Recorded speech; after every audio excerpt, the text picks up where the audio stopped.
دوستو مجھے یقین ہے کہ اب تک آپ سب نے ڈارک ویب کے بارے میں ضرور سنا ہوگا، جسے عام طور پر غیر قانونی آن لائن سرگرمیوں کا سینٹر بھی کہا جاتا ہے۔ ایک وسیع خفیہ سائبر انڈر ورلڈ جسے ڈارک ویب کہا جاتا ہے، اور لوگ اسے آن لائن شاپنگ کے لیے استعمال نہیں کر رہے ہیں، وہ منشیات کے ہتھیار خرید رہے ہیں۔ آپ تصور کر سکتے ہیں کہ زیر زمین علاقہ خطرناک ہے اور اس کے نتائج کا پتہ نہیں لگایا جا سکتا ہے، جو کہ جان لیوا ہو سکتے ہیں۔ لوگ سلک روڈ یا کم از کم اس کی تاریخ اور آن لائن مارکیٹ پلیس سے بھی واقف ہوں گے، جہاں آپ کو مکمل گمنامی کے ساتھ منشیات خرید سکتے ہیں۔ لیکن ڈارک ویب اس سے کہیں زیادہ بڑی چیز کا پارٹ ہے۔ ڈیپ ویب، جو ہماری روزمرہ کی زندگی میں انٹرنیٹ کی تلاش کے ذریعے پورے ویب کا صرف 90% حصہ بنتا ہے۔ ہم صرف آئس برگ کی ایک ٹپ دیکھتے ہیں کہ یہ سب کیسے شروع ہوا۔ آج کی اس ویڈیو میں ہم ڈیپ اور ڈارک ویب دونوں کے بارے میں کمپلیٹ انفارمیشن آپ تک پہنچائیں گے۔ السلام علیکم دوستو، میرا نام ہے رضا احمد اور آپ دیکھ رہے ہیں پاسٹ کوریج۔ جس نے ابھی تک ڈیپ اور ڈارک ویب کے بارے میں نہیں سنا، تو آئیے کچھ بنیادی باتوں پر ایک نظر ڈالتے ہیں کہ ویب کو 3 کیٹیگریز میں ڈیفائن کرایا جا سکتا ہے۔ پہلے سرفیس ویب ہے، اور یہ وہ سب کچھ ہے جو انٹرنیٹ پر کھلا اور ایزلی اویلیبل ہے، بنیادی طور پر ہر وہ چیز جو گوگل سرچ کے ذریعے مل سکتی ہے۔ اس کے بعد ڈیپ ویب ایک حصہ ہے انٹرنیٹ کا جو روایتی سرچ انجنوں سے پوشیدہ ہے، اور اس میں یہاں غیر انڈیکس شدہ ویب سائٹس شامل ہیں۔ آپ اپنے پے رول اور میڈیکل ریکارڈز یا کارپوریشن نجی تاریخ جیسی ذاتی معلومات تلاش کر سکتے ہیں۔ اور آخر کار یہاں ڈارک ویب ہے۔ یہاں کی ویب سائٹس بین الاقوامی سطح پر سرچ انجنوں کی ویب سائٹ سے پوشیدہ ہیں۔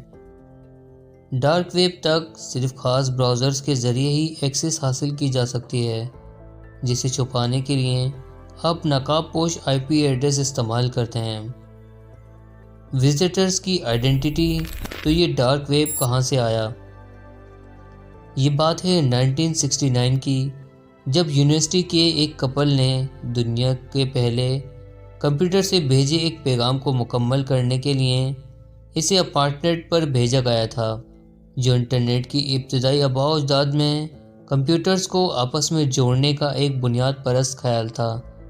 اس وقت اور مخصوص تحریکوں نے جدید انٹرنیٹ کی طرف ترقی کی، لیکن جب سے انٹرنیٹ کی کسی بھی شکل میں لوگوں نے اسے غیر قانونی آن لائن سرگرمیوں کے لیے استعمال کیا ہے، تو در حقیقت ای کامرس کے پہلے لین دین میں سے ایک 1970 کی دہائی میں منشیات کا سودا تھا۔ 1980 کی دہائی میں MIT اور اسٹینڈ فورڈ کے 2 طالب علموں کے درمیان کیا گیا تھا۔ لوگوں نے نرمی والے قوانین کے ساتھ چھوٹے ممالک میں ڈیٹا کی شیلٹر بنانے کی بھی کوشش کی ہے۔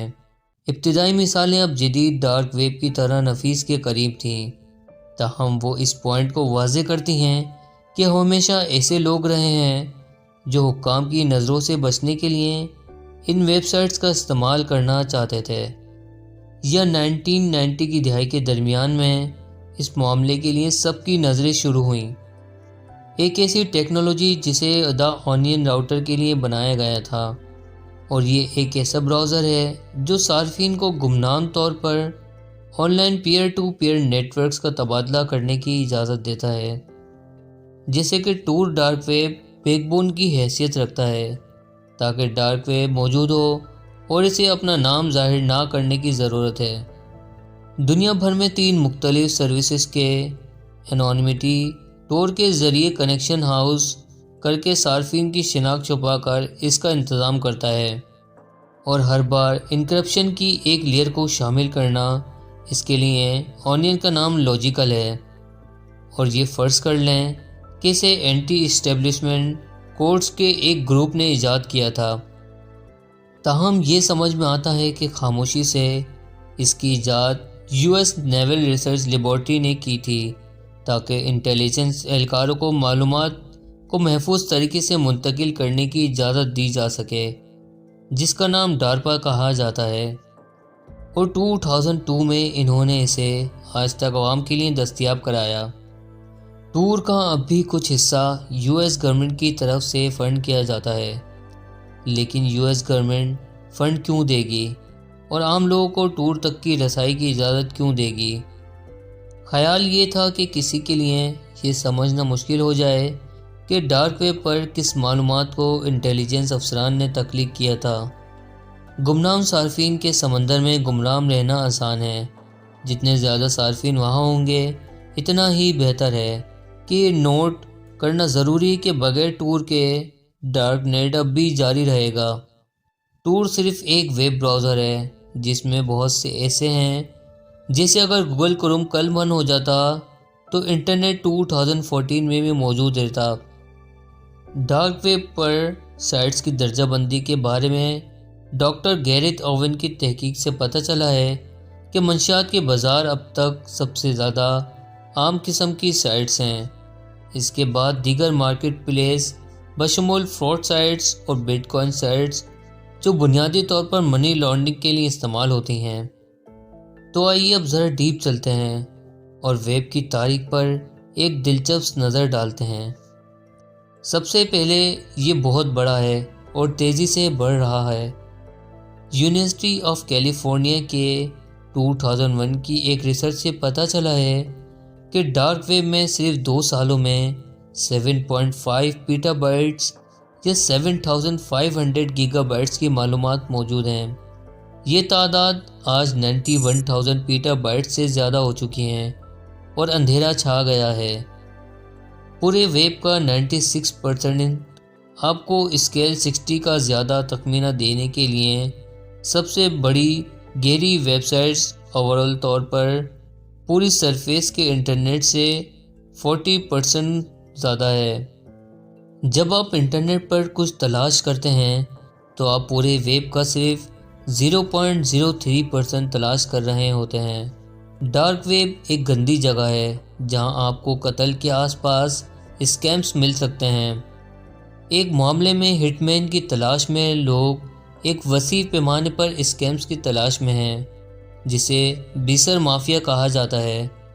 ایک ویب سائٹ جو البانیائی ہٹ مین کی مشکل ترین خدمات پیش کرنے کا دعویٰ کرتی ہے، لیکن در حقیقت میں 2 ایسٹرن یورپین آدمی لوگوں کو دھوکہ دے رہے تھے کہ وہ نوکریوں کی ادائیگی کے لیے اپنی رقم دیں گے، جو کہ اصل میں ان کی ابتدائی ادائیگی حاصل کرنے کے بعد نہیں ہوا۔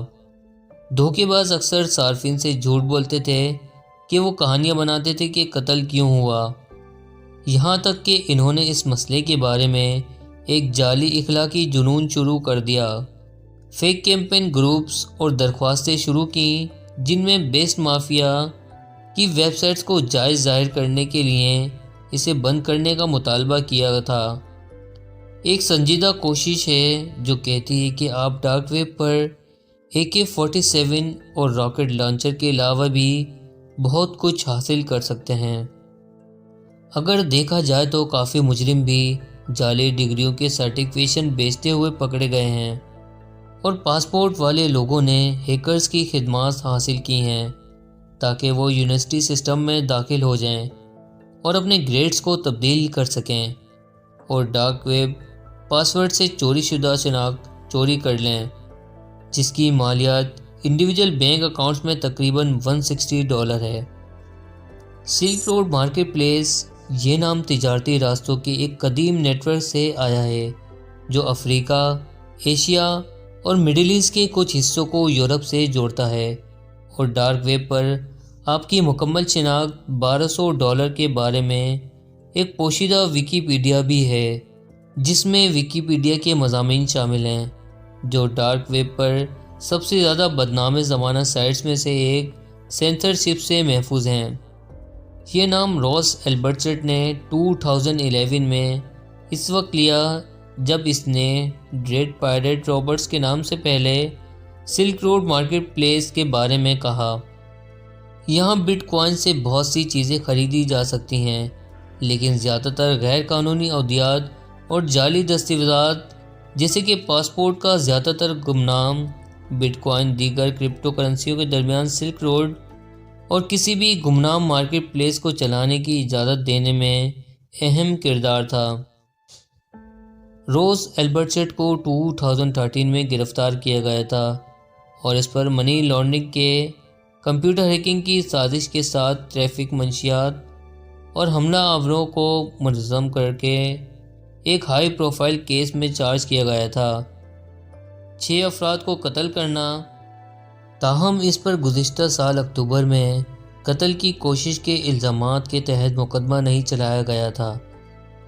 ایف بی آئی نے روس البرچٹ کو سان فرانسسکو کی لائبریری کے فکشن سیکشن میں اپنے لیپ ٹاپ پر بیٹھا ہوا دیکھا تھا، لیکن اس بات کو یقینی بنانے کے لیے انہیں ثبوت مل گئے۔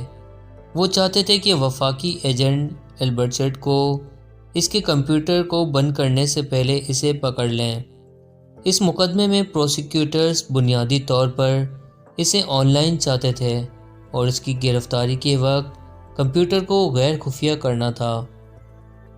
اسے دوہری عمر قید کے علاوہ 40 سال بغیر پیرول کے کل تقریباً 1,70,000 بٹ کوائنز امریکی حکومت نے سلک روڈ سے اپنے قبضے میں لے لیے تھے، اور روس البرچٹ کا ذاتی اکاؤنٹ اس وقت تقریباً $100 ملین تھا، اور 2017 میں بٹ کوائنز بلند ترین قیمت پر فروخت ہو رہا تھا اور اس کی قیمت تقریباً 2.8 بلین امریکی ڈالر ہوگی۔ روس البرچٹ ایک آزاد پسند تھا۔ آسٹریلیا کے اسکول کے ماہر معاشیات لیڈونگ ون مائسس کا پیروکار تھا، جس کا ماننا تھا کہ ہمارا ہر عمل حکومتی کنٹرول سے باہر ہوتا ہے، جو مارکیٹ کو مضبوط کرتا ہے اور ریاست کو کمزور کرتا ہے۔ وہ دنیا کو بدلنا چاہتا تھا، اور سلک روڈ کے لیے اس کے قوانین میں بتایا گیا تھا کہ صرف ایسی مصنوعات ہی درج کی جا سکتی ہیں جو معصوم لوگوں کو نقصان نہ پہنچائیں۔ بنیادی طور پر اس کا خیال تھا کہ وہ حکومت کے خلاف لوگوں کو حکومتی کنٹرول سے ہر ممکن حد تک آزاد کر رہا تھا۔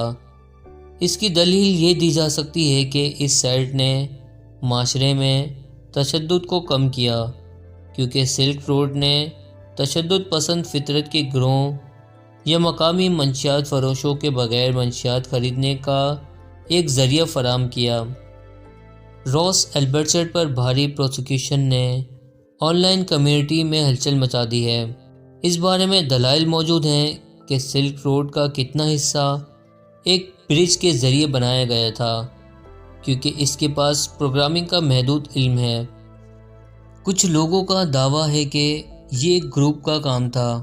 سلک روڈ کے نئے ویژن اور دیگر منشیات کے بازار دوبارہ ظاہر ہوتے رہتے ہیں۔ شاید جب تک مانگ رہے گی، ڈارک ویب پر اترنے کے لیے سلک روڈ کی ایک اور شکل ہمیشہ موجود رہے گی۔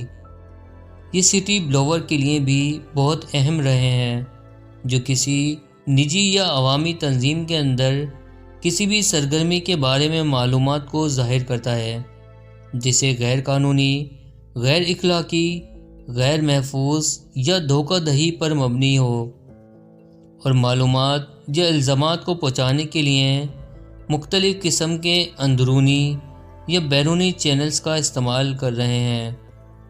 نیو یارک ٹائم اور دیگر خبر رساں اداروں نے اونین کی سائٹس کھولی ہیں تاکہ لوگوں کی گمنام طور پر معلومات جمع کرائی جا سکیں۔ اس لیے ڈارک ویب واقعی صرف کرنے کی جگہ نہیں ہے۔ یہ ایک ایسی جگہ ہے جو آپ کو مخصوص چیزیں کرنے کی اجازت دیتی ہے، اور لوگوں کو واقعی معلوم ہونا چاہیے کہ وہ کسی بھی چیز کو انٹرنیٹ پر حاصل کرنے کے لیے سب سے پہلے کس سائٹ میں داخل ہو رہے ہیں۔ بہت ساری سائٹوں کو دعوت نامے کی ضرورت ہوتی ہے، اور بہت سے لوگ بہت ہی مخصوص خدمات فراہم کرتے ہیں، اور حادثاتی طور پر کسی سائٹ پر ٹھوکر لگنا ایک مجرمانہ جرم بھی ہو سکتا ہے۔ چیزوں کو واضح کرنے کے لیے یہ یقینی طور پر تجویز کیا جاتا ہے کہ آپ ڈارک ویب کے ساتھ گڑبڑ نہ کریں۔ ان کے بارے میں انفارمیشن ہے کہ لوگوں کو فورم کے ذریعے براؤز کرنے کے بعد، لوگوں کے ویب کیمز ہیک کیے جانے کے بعد